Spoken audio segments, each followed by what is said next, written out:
Good morning, girls.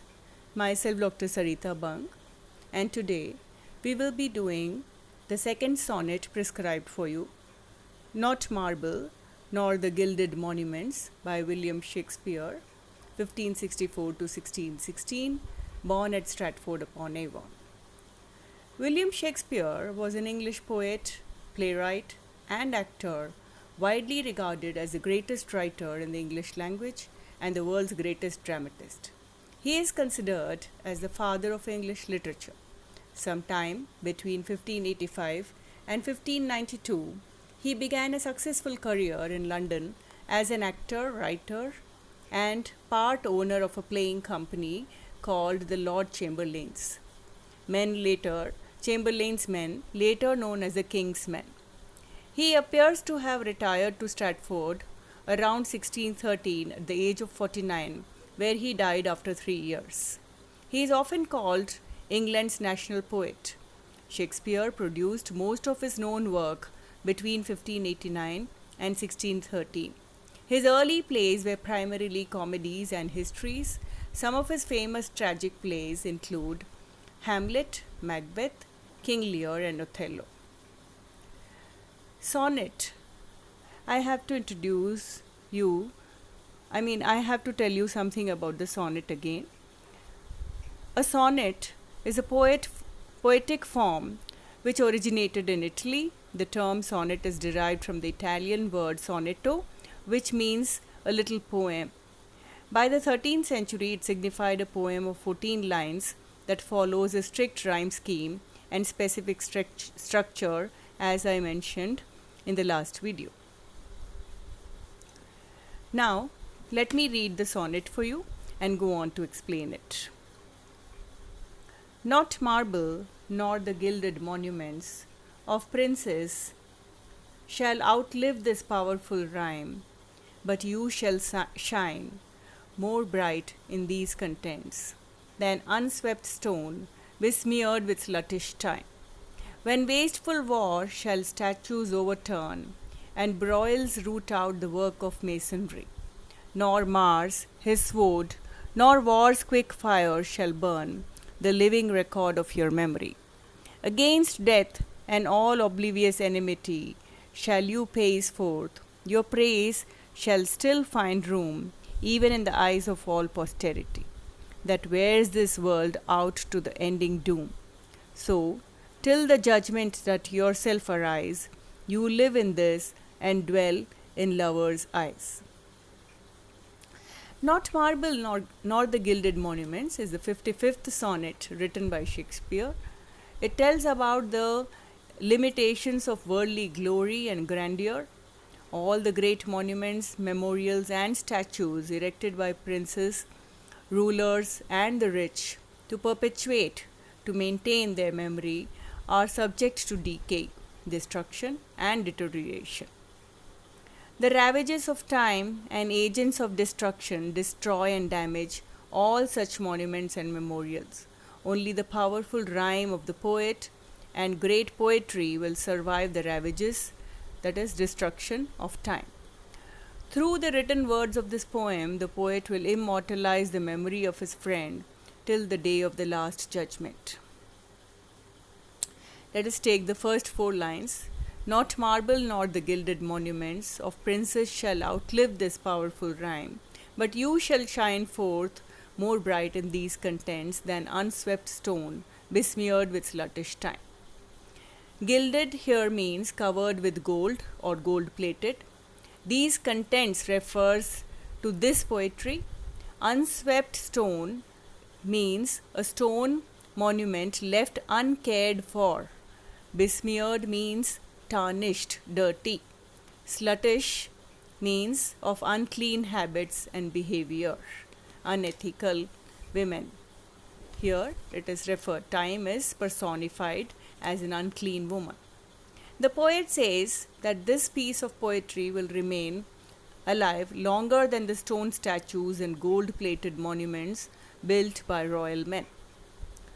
The royal men built statues and monuments so that they could become immortal and be remembered by the future generations.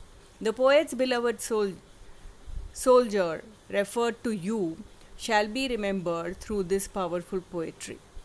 In comparison to the statues which will be neglected and wear out with the passage of time, the poetry will remain shining and fresh as ever. Through the poetry, the poet's beloved, that is his friend W.H., whose identity is still unknown, will also shine for all times to come. Let's move on to the next 4 lines. When wasteful war shall statues overturn, and broils root out the work of masonry, nor Mars his sword, nor war's quick fire shall burn the living record of your memory. Broils means tumult, wars, fights, disturbances, especially in war. Work of masonry refers to monuments built by masons. Mars is the god of war in Roman mythology.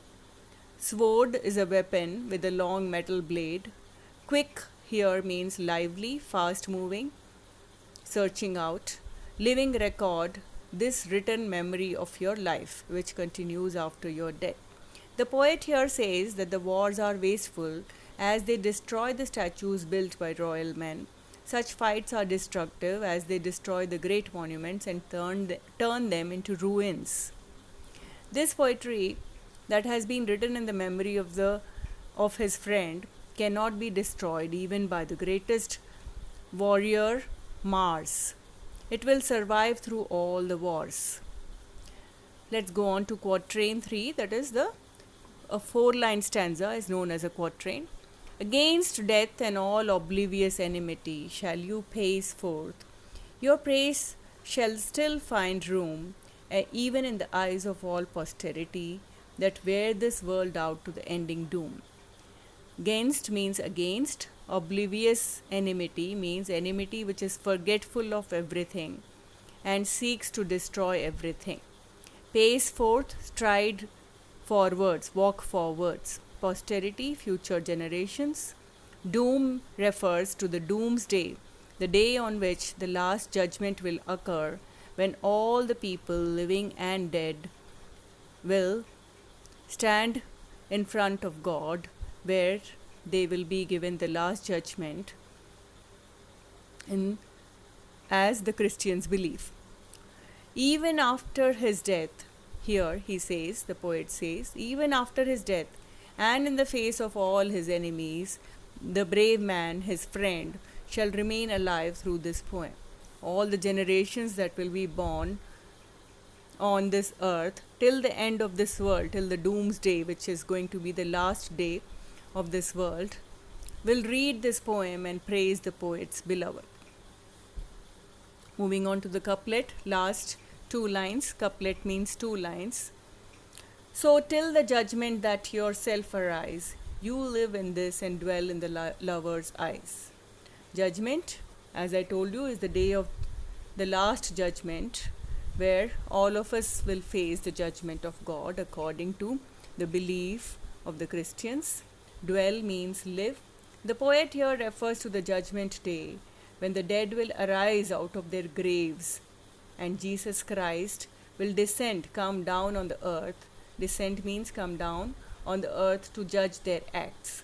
He says that till the day of judgment, when his beloved will arise out of his grave to face the judgment of God, he will remain alive through this poem. Everyone who reads the poem will praise his friend, and thus he shall live in the eyes of his beloved, his friend. Let's just say a few words about the devices used in the poem. Allusion. Allusion means reference to something. The reference to Mars in this poem is an allusion, and Mars is the god of war and judgment.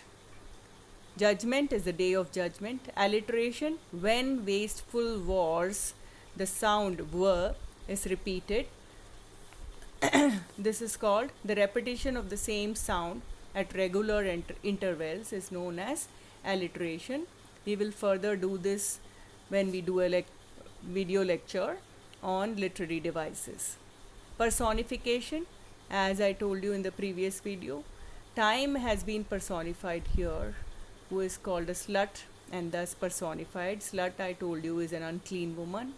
This poetry has been personified when called living record. Repetition, shall and no, repeated to create musical effect. I hope the poem has been clear. We will see you in the next video. Thank you.